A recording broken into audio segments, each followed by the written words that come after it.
Hi guys, this is Stella and your quickly tips about Bali. Today I will be answering the most asked questions about the car rental situation in Bali. The question number one, should I rent a car in Bali? So basically most of the people coming to Bali, they prefer to rent a scooter. It's much easier and quicker way to get around Bali.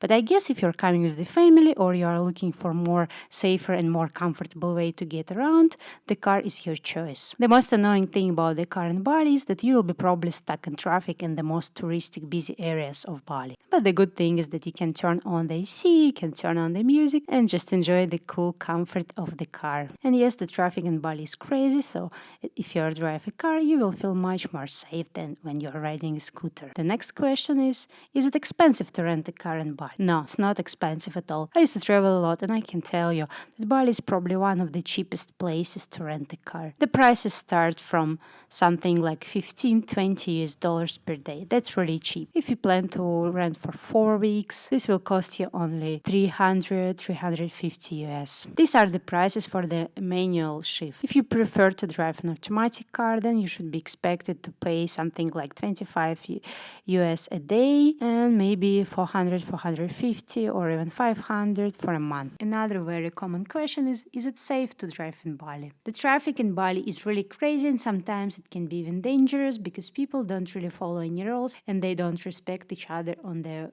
road. But if you are driving slowly, if you just watch for everyone, you will be safe. The good news that people don't really drive fast here and there are no major accidents. And of course, the main question is how to rent a car. You don't really need to book anything in advance. You can rent a car upon arrival. In most of the tourist areas of Bali, you will be seeing signs everywhere. Car for rent or scooter for rent. Just go there and ask for a car. It's actually local business for many Balinese families to rent out cars to foreigners and tourists.